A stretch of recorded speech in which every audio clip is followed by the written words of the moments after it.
Boom! What's up, guys? Great to see you. Or I'm supposed to say you, not guys, no plurals. Why? You're supposed to talk to them like they're like individuals. Oh, that's a YouTube rule. Yeah, I didn't know that. It's a YouTube rule. Okay, no plurals. No plurals. It's one person at the end of the camera, so got it. You, no plurals allowed in this interview. I got it. Thank you for teaching me so much. Oh. Okay, well, first off, dude, I wanted to, I had like a whole like series of questions like in my mind. And here we are. Oh, here we are. So, weird, but we are here to mastermind about an influencer mastermind. I'm feeling slightly awkward right now, and I want to know, why shouldn't we feel guilty? Why does Ryan Moran not feel guilty?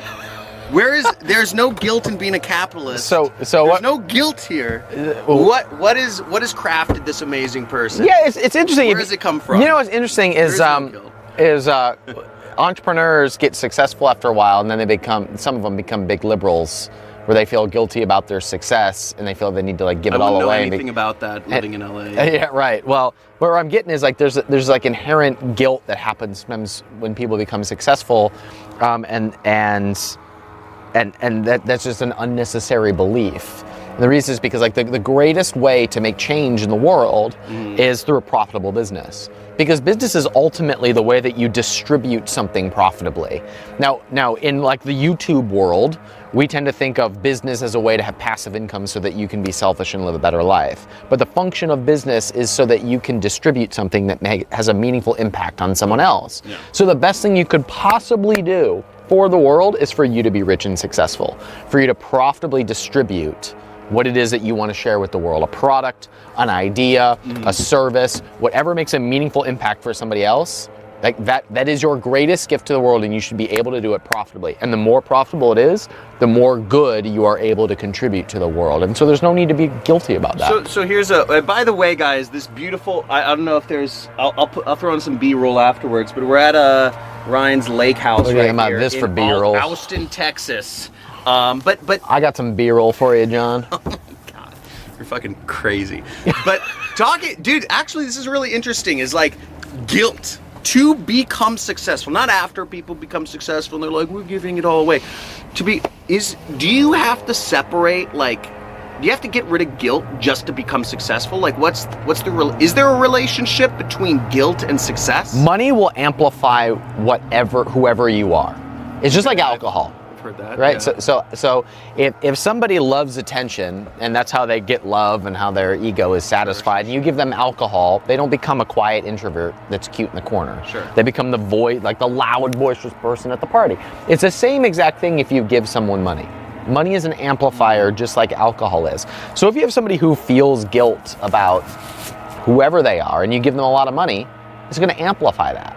I've heard that before. I've been to Tony Robbins and stuff like that. But I want to hear what I mean. Is that what you think in terms of like you have to? So there's no relationship between guilt and making money in the first place and charging ridiculous prices, or is that really what you believe? Okay. Of course not. There's absolutely no correlation between the two. Okay. Money is a measure of value. Like there's no guilt associated with creating value for other people. The end. Okay. There's no guilt associated with creating. So here is the big distinction. There you either believe that there's a fixed amount, and by me having this over here, you can't have it, or you believe that by me having this thing over here, it actually makes it easier for you to get it. So I do you either a bad thing by having this thing, because it prevents you from getting it, or it makes it easier for you to have your thing because I've created a new path and changed your beliefs. You tend to either believe one or the other. Yep. I believe the other. I believe that there's abundance. And the only evidence we need is to look at the world 100 years ago. We have longer lifespans, we've solved more problems, we have higher standards of living. In fact, the lowest of the low in first world countries live better lives than rich people a few hundred years ago. Because you don't leave your house and die from cholera. So we live vastly better lives. That's abundance. That is value. So it's not just dollars. Value is subjective. It's quality of life. And we have higher than ever before in history, no doubt. So value is simply what we measure in money, and we use it as a way to exchange that subjective value, which is increasing all the time. So there's no guilt associated with creation of value, and that's what we're doing as entrepreneurs. We tend to think there's this pie over here, and I got to get mine.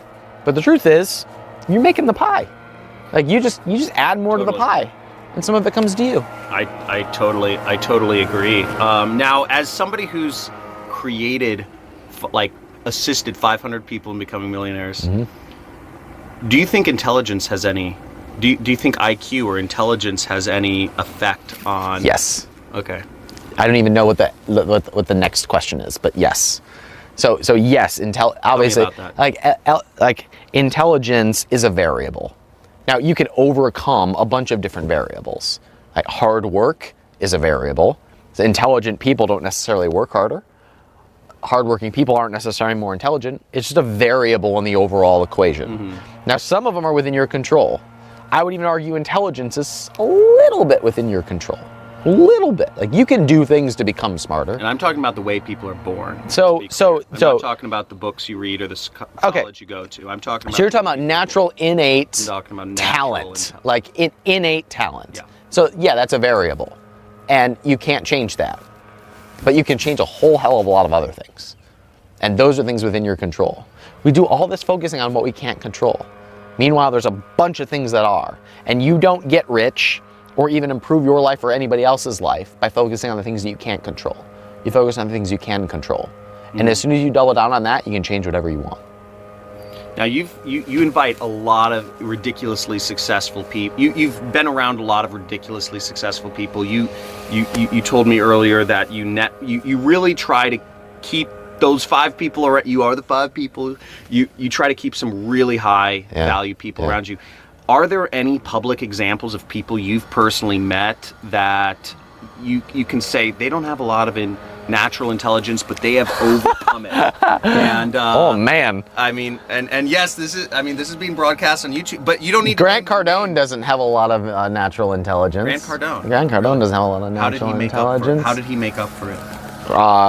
He works incessantly. He's a great salesman. He had a skill that he completely doubled down on. He went completely all in on one skill set. So persuasion or telesales? Sales is his. Sales. So here's an interesting distinction. Intelligence is not necessarily associated with skill set. It's one of the variables. Intelligence is a variable. Give me somebody with 170 IQ. It doesn't necessarily mean they'll be successful. It just means that they're going to be really smart. So are most professional athletes incredibly intelligent? Maybe. I don't know. I've never been a professional athlete. There's plenty of people I'm sure on paper have a lower IQ than me and are more successful than me. In fact, I am probably held back by intelligence because I overthink things. I have to get coaching from people who are like, you need to stop overthinking it. You are being too smart about this. Yeah. So intelligence is a factor, and intelligence and conscientiousness are the greatest predictors. Conscientiousness means self-awareness, or what do you mean by that? The conscientiousness is, you might call it personal autonomy. Okay. The ability to control oneself. Okay. The ability to control oneself and to use it effectively. Self-control, where it's oh my God, my dog's sick. I have to. That's the exact example I was thinking of in my mind right there. When your dog is sick. Life issues. That's what I'm thinking. What I'm getting at is, yes, those are variables and they're contributing variables, and there are plenty of people who are dumber than you. Who have done better. And so we can't use that as an excuse. Okay. So life issues are not an excuse. Guys? Well, hold on. Sure, they're an excuse. Life issues, of course life issues are an excuse. But they too are a variable. And we dwell on all the things that we can't control. But there's plenty of things you can control. So I've talked to a lot of people who you know, are going through this struggle. You know, they've started different businesses, and a lot of life issues come up. They believe more than the normal person. Maybe there's divorce, car accident, computer battery overheated and broke down, and you know, there was Didn't a have the right tornado socks in their hometown. You know, a million things, and it's been a stack. And it's been a stack, and it's held them back. They have sick, you know, medical bills for their mom and all this crazy shit. Sure. I mean, that's real stuff. And it's real stuff, and you can't, you know, if your mom is sick and just got, you know, heart attack and had to go to the hospital and that, you know, blah blah, whatever. These are real things. This is a real situation. How does one I can't keep looking in the eye because the sun is so bright. So I'm going to look at the camera. I'm going to look directly at you. I can kind of see you in there. How does, you know, how do those not factor into things? Somebody who's been held back with so many circumstantial things. You know, I haven't had many of those things happen in my life. How can you not feel guilty? How do you not feel guilty? No, you. I'm not talking to me. Well, I was talking to me when you were me. That's a different. So, like, how do I not feel guilty about the fact that maybe that like, how was your? I guess, how did you grow up? Did you grow up? Would you say you grew up privileged? Did you have a lot of problems in becoming successful? So, is the nut that you're trying to crack? If I overcame things, or is the nut that you're trying to crack? I want to know about your situation becoming successful. Oh man, because I'll say my own example. It was easy. I didn't have any dependents. I was on my own. I grew up I grew up in a fairly wealthy family. You know, I always did well in school. I didn't have a really hard path. Do you have some entrepreneurial guilt? No, who's being interviewed here? Who's being interviewed now? Or maybe I'm playing devil's advocate because I'm trying to get some interesting shit out of you. Who knows? But I want to hear your story. I'm giving you my story as an example. Wasn't that hard? I want to hear yours. So we can talk about mine later. Yeah, my dad was a school teacher. My mom was a stay-at-home mom until they split when I was like 11 or 12. Okay. And from that point on, we run reduced lunch programs. It's like government subsidized lunch programs. Okay. Right. At 12 years old, basically learned I got to go figure out my own stuff. Like no one was going to take care of me. No one was going to help me. It was on me. Which, by the way, I discovered later was a really unhealthy belief for the long term. But it made me very personally responsible in the short term. Interesting. Which was a good strategy as a teenager. Really holds you back when you're an adult, if you believe that it's all on your shoulders. But what that forced me to do was figure out how I wanted my life to be and what I wanted out of it. And we spend so much energy today trying to insulate ourselves from hard times. But hard times are the things that actually build us. And responsibility doesn't go away just because you hand it off to someone else. Like the responsibility of you to control and be autonomous over your own life, that is there infinite until you die, until you're gone. And we try to stack the deck to insulate ourselves from hardship or doing the hard work of responsibility, but it's still there. And you can either trade that and be less free, or you can create your own life. So for me, at 12, I basically became an adult. I started working at 12. What did you do? I umpired. I was a janitor at my church. Oh, shit. At 15, then started working at Dunkin' Donuts and Baskin Robbins. Maybe 14 or 15. I think you had to be 15 to get a work permit, yeah. So I was 15. In fact, I remember this kid in the computer lab. His name was Scott. This was when AOL Instant Messenger was still a thing. He was messaging with somebody, and he read it out loud. Hey, do you want to get together after school today? It was a girl that he was dating in high school, and I look, I'm like, who the hell has time to hang out after school? I didn't have an after school. I went and worked, and then I studied, and then I slept when I could, and did that through high school. Wow. And then started my first business at 18. Now, here's the good side is that made me a very hard worker. The downside, it made me very dark and lonely for a very long time. Suicidal depression, feeling like everything was on my shoulders, in an incredible darkness, right? And that's another challenge that had to be overcome. And overcoming those things is how you become the person that you are to be. That's how you uncover everything that you are. And so we spend so much energy trying to hide from that. In reality, that is the path through. We've all got it. We've all got junk. You've got junk. I've got junk. You've got junk. We've all got it. Yeah, Shinichi's got. And so the idea that we can use that as an excuse, like, yes, it's a variable, and it's also part of your uniqueness. And value is unique, inherently unique. So it's also the thing that makes you great. Okay. That's, it sounds, basically you've done a lot of hard work. You've just constantly been working. So you feel I mean, I would imagine it's impossible to feel guilt if you've known you've always worked since you were 12. Well, look, so these are not correlated ideas. The idea of working hard and not feeling guilty, these are separate ideas. Okay. Like you can be lazy as hell and be rich, and you still don't have to feel guilty if you've done that by producing other things that other people voluntarily want. There is no guilt associated with that. In fact, I probably feel more guilt about working too hard than I do about the money that's in the bank. Really? Yeah. That's good. Yeah, because there's an opportunity cost to how much you work. I am now in my 30s unlearning all of the hard work that I did as a teenager and in my 20s. It's funny, my family's from Indiana and Illinois, so I have that Midwestern, like, it's insane. I don't know, my parents taught me to be so hardworking, and it's just like, if you're not working hard, you're doing something wrong. Yeah, that served them up to a certain point. Exactly. Doesn't mean it has to serve you. What part of Indiana? Portage, the north. All right, cool. Steel mills. Marion, Indiana. Lived there for 4 years. Oh, really? Yeah. Anyway, go on. Whatever. Whatever, Indiana. No, it's whatever, Indiana. Like uncles who are like Jim Bob, and like, you know, it's just really. My grandpa was love Big Indiana. Bobo. My dad was Little Bobo. I loved the cornfields, man.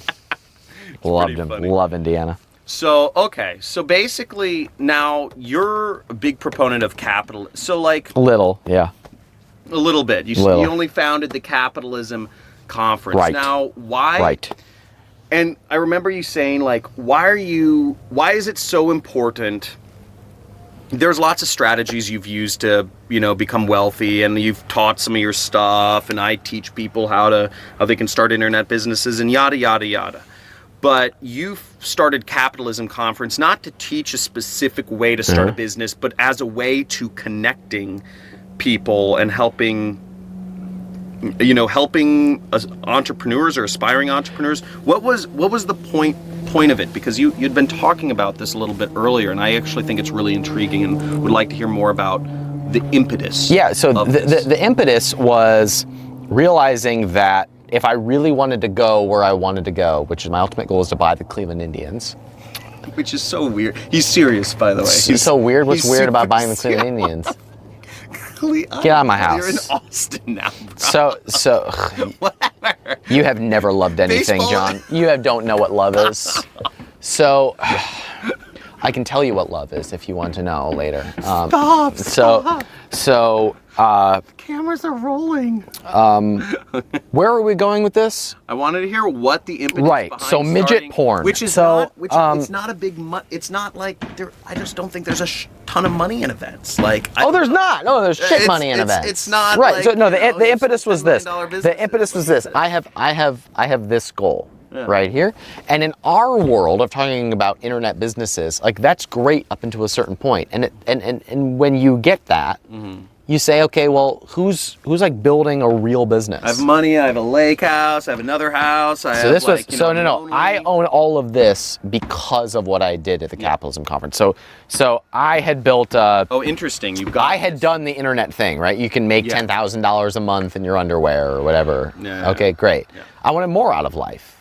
Right. Well, then what? What are you after? What matters to you? What are you building that has a legacy to it? And I didn't even know how to ask those questions of myself. So in order for me to, why not? Because there was no one around me asking those questions. Like, you are who you surround yourself with. We are tribal beings. Who were you surrounded with? And are you living in Cleveland at the time, or are you living out I was living here in Austin. And who did you Other internet entrepreneurs who talk about hustle and grind and passive income, right? All great things. Okay, but I wanted to play a bigger game. Okay. And so to play a bigger game, I needed to get around different people. I didn't have access to those people. I did not have them, so I just paid them.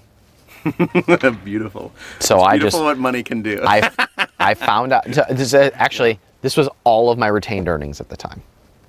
All of my retained earnings I put onto the table. Are you serious? All of it.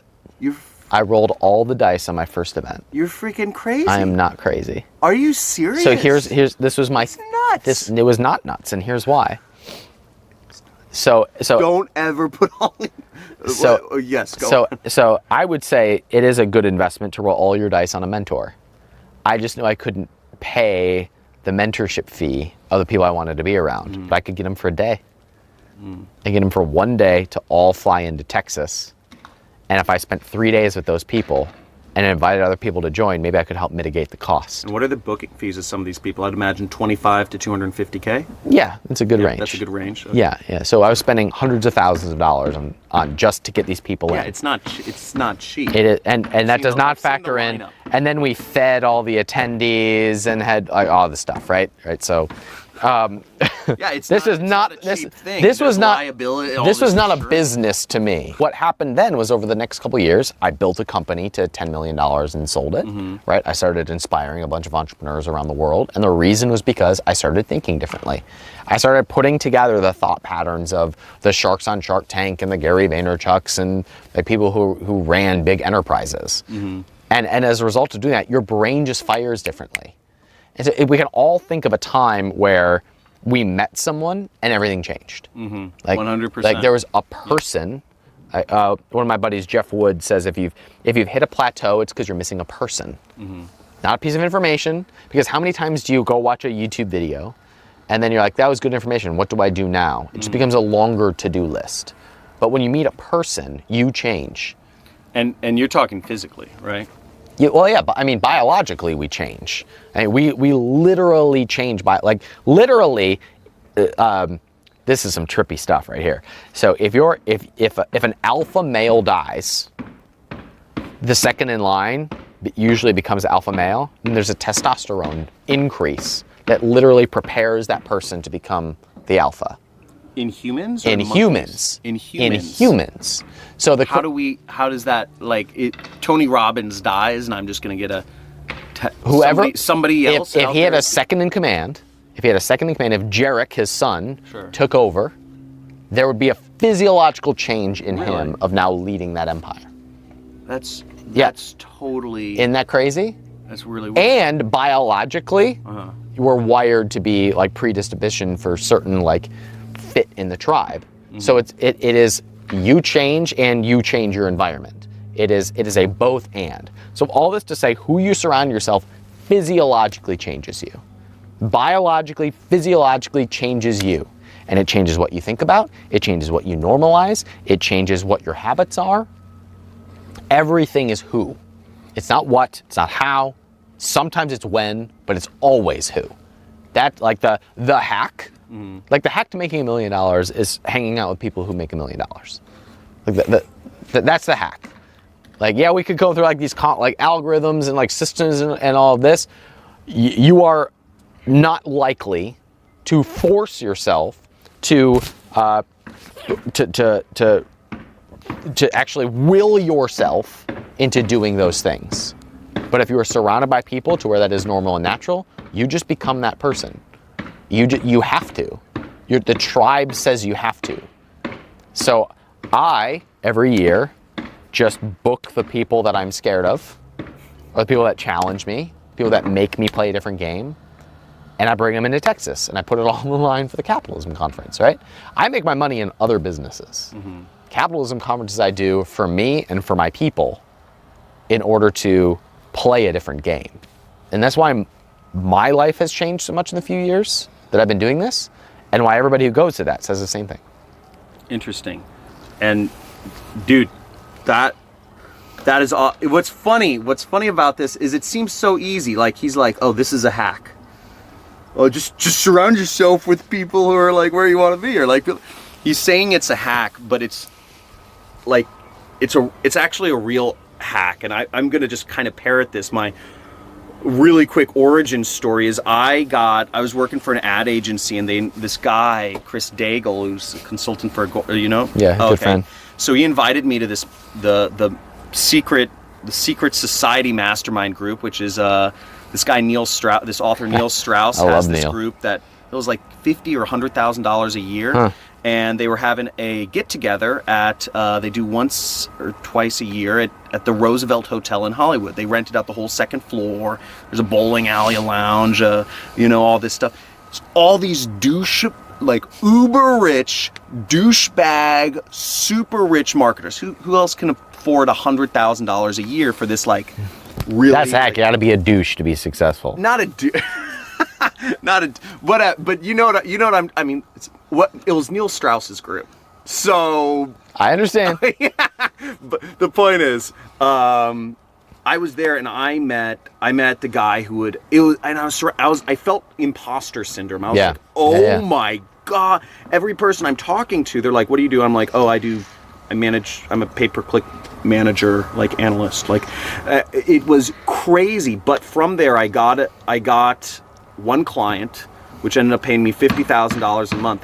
They said, oh, we'll give you $10,000 a month or a percent of the revenue you create for the company. And that ended up becoming a $50,000 a month deal that lasted for years. And that was my start. But it was putting myself in this room. I was like, holy shit, I gotta get, like, how does so, dude, you're right though, the hack goes on. Now, I wanna challenge you, and I wanna say, okay, that's cool, it takes 3 months of freaking work to put on a capital. Aren't there easier ways to put yourself? I mean, couldn't you just join an investment group and probably? Couldn't you surround yourself with grizzled old deca millionaires? Probably. I wanted a very specific group of people when I started doing this. Self-help people. I mean, couldn't you just pay Tony Robbins like 100K platinum mastermind group? I mean, aren't there more efficient ways to do this than? Oh, maybe. I mean, did you not think about? You're saying like, obviously. I wanted all of those people in one room. You wanted specific people in the same room at the same time. That's what I wanted. Why so specific? I mean, because you probably could have got the same net worth or the same people in the personal development industry. You join Joe Polish's mastermind, or you join Dan Kennedy, you pay him $50K a year. Yeah, well, first of all, those are two marketers, and I didn't want to hang out with other marketers. I wanted to be around business people. I wanted to be around empire builders. And so I wanted to be around specific people. Who are those specific people, and why was it so important to have them in the same room, sure. rather than join a mastermind So three people that I booked for year one were Gary Vaynerchuk, Robert Herjavec from Shark Tank, and Grant Cardone. Wow. Right? So huge. So I'll explain why now. I could tell you my personal feelings about all of them if you're curious another time, but I've talked about that publicly. Anyway, tell me the big why, and then tell me you can Google things you learn. You can Google my name and Grant Cardone for some fun stories. But those three specifically, here's why. Gary Vaynerchuk has a similar goal of owning a major league or a major sports franchise. He's 10 years ahead of me.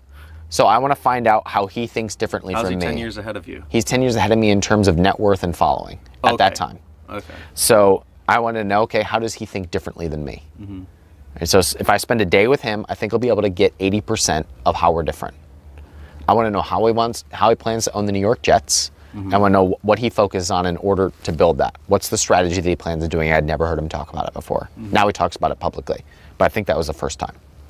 I booked Robert Herjavec because Robert Herjavec is following a model that I'm really envious of, that I want to build on my route to owning the Cleveland Indians. That's the physical product. That is having a stake in a company and having a platform that makes that company grow. The whole reason why I teach this stuff is because my model is I want to have a stake in a business, and I want to impact that business by the platform that we build at capitalism.com. Interesting. Okay? And then, so you want capitalism.com to be the Shark Tank of correct. physical products? Correct. Maybe? Yes. Interesting. Okay. And Grant Cardone claimed to own hundreds of millions of dollars worth of real estate, right? He's also a marketer. and so if that had been true, then that would have been a nice down payment on the Cleveland Indians. And he was 30 years older than me. Well, if I can reverse engineer that and start doing that now, that'd be really interesting. So those are the three things I learned from those specific people. Now, what's the big we've been going on a little while, over 20 minutes or something. Yeah.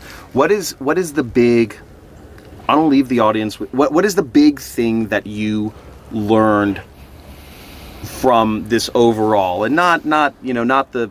I know you did interviews with all these people or whatnot, but I'd say what was the big personal thing that you took away from this that maybe you haven't told anybody about, or I don't know, but what is the big overall thing where did it change your direct, because that's a big commitment to do this whole thing for this moment where you bring these people together. Here's the thing that I've discovered that I've never told anybody. Yeah. We've all got insecurities, imposter syndrome, junk, things that hold us back, stories, problems, reasons why we couldn't. We've all got it. All of them. So Grant, regardless of my personal interactions with him, was an addict for years, overcame it. Channeled that into business. Is wildly successful now. That's fucking admirable. Gary, immigrant from another country, started with nothing. Nothing. And built everything that he has from absolutely nothing. So you realize that we've all got junk and reasons why we could make them excuses. I'm this gender, I'm this ethnicity, I had this setback, we've all got it. Sure. Some people overcome it. Sure. And that's a result of who you become. And that is usually the result of some genetic makeup, DNA, but it's mostly things that are within your control. What you listen to, who you hang out with, the books you read, the habits that you practice. And the way that you fast lane all of that is by changing who you hang out with. That's it. That's everything. That's badass. Thanks, I like you too. So much. Dude, awesome. Thanks for having me over, John. Dude, my lake house. Is there anything else you want to? Here at my lake house. Here at my lake house. Just bought this new John Crestani here. Is there anything else? Yeah. Buy my stuff and subscribe to my podcast at capitalism.com. Cool. Dude, thank you so much. Dude, thanks for having me, man. This is fun. This is fun. And I love this sort of stuff. I love that. This is awesome. And I love your beard. Hey, thanks for watching the video. And if you enjoyed this and you want to see more, make sure you like, you subscribe, hit that notification bell, or comment. And if you'd like to actually learn how it is I run my internet business and make piles of money like this, make sure you click the link below in the description or in the first comment, and I will show you. Peace.